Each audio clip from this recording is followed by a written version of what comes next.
What follows is what I consider my key to taking good photos, and it's relatively short. The poet Gerard Manley Hopkins came up with a concept that struck me as true. He even made up his own words in the English language to describe it. The word was inscape. Inscape was to Hopkins an insight or path into the eternal or beautiful. It was literally the way or sign of the beautiful. I'll try to explain. I look forward to my trips out into the fields and into the woods and the streams. They offer me a chance to get my head together, to relax from the day-to-day grind of running a business, and just generally to relax a bit. This is not to say that just going outside and walking in nature means that I am instantly relaxed, because it usually takes some time. It's the same with taking photos. In the first 10 minutes of a shoot, when I get out of the house and get into the woods, I often don't see all that much to photograph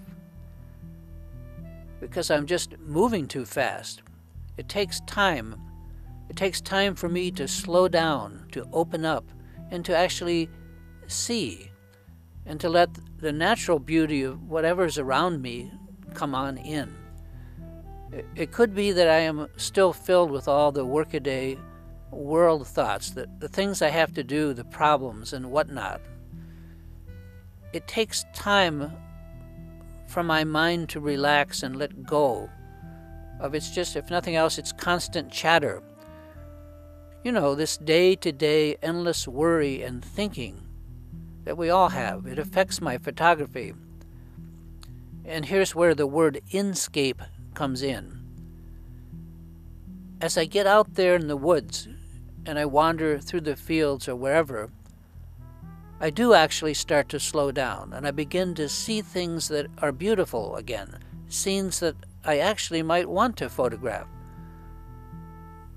Very slowly, my view of the natural world around me, it starts to open up again, and I begin to experience things differently. I begin to, quote, see, unquote.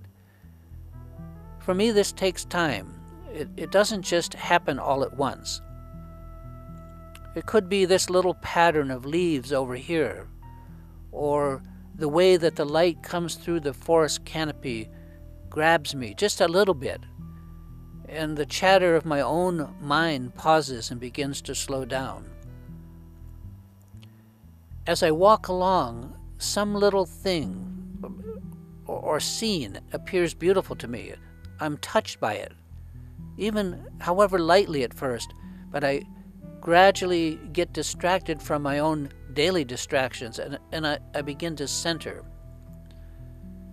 These little moments, they're inscapes.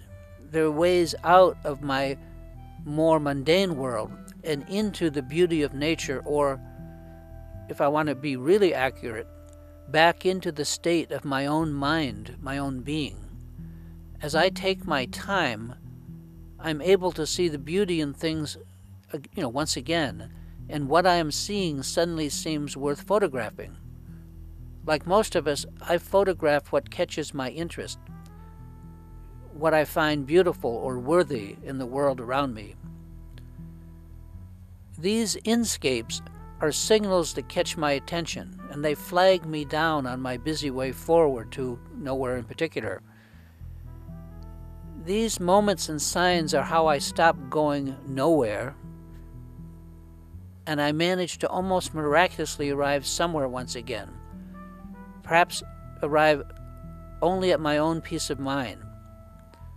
To me, this is one of the functions of the beautiful, to catch us in the turmoil of our life, flag us down, and induce us to pull over and take a moment of rest, take some time out. These moments of inscape are different for me on different days, and I'm sure different for different people.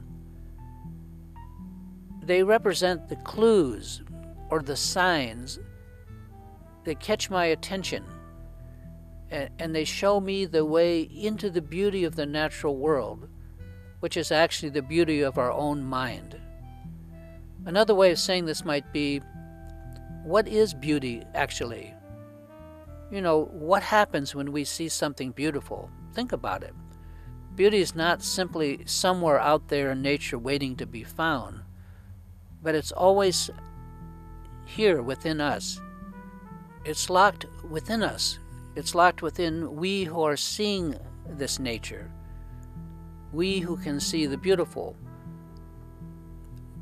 Beauty breaks down the rush of our everyday world, and it opens our heart a bit, making us vulnerable again and more open to experience and to input. Through the natural beauty that's outside of us, it's possible for us to go inside and to experience the inner beauty of things, which is none other than, our own inner beauty. This is what beauty is for, to be touched on, to be seen and felt, so that we can find once again the beauty within our own hearts that we may have lost through the distractions of day-to-day life. We forgot. We look outside in nature to see in here, to see into our own heart once again. Now, we can be sensitive to beauty in our photography. I would hate to tell you how many photographs I have of this or that butterfly or critter that are perfectly good photographs, but still they are empty of magic or meaning. They are well lit and well composed and have everything that makes them a good photograph except one thing, and that is the magic that keys or excites me. Instead, they are pictures of a butterfly, photographs, but they have not captured the essence of anything. They might as well be in a field guide. They're snapshots in time with no meaning. The reason for this, at least so I tell myself, is because they just happened to be there. They were photographic opportunities. I saw them and I took a photograph, but at the time they did not instill or strike any particular beauty within me. This is, to me, what I call a gotcha photograph, taking a photo because I can, not because I saw beauty in it or was moved to do so. There was no inscape moment, no moment of vision. There were snapshots only. I find that it's really worth paying attention to what strikes me as beautiful or meaningful, and then photographing that, rather than just photographing, the Grand Canyon because it's there, or that I am there. A lasting photograph, at least in my opinion, requires more of me than that by definition. It has to mean something to me, and for that to happen, I need to actually be moved or inspired. Photographs that have special meaning for me usually have some form of inscape into a special moment that inspires me to capture the scene in a photo. We can wander for miles looking for something to photograph, chasing down this or that butterfly or animal, searching. Or I can slow down and I can let nature herself show me the signs, show me the inscapes through which I can relax, and then I begin to see photographically once again. I can listen to my own intuition. The process of inscape, of insight into the sublime in nature, which is the sublime in myself, that's what I find to be the key to really good photographs and to creating photographs that are real keepers, at least in my mind. If we don't touch on our own inner self in our work, we touch no one at all.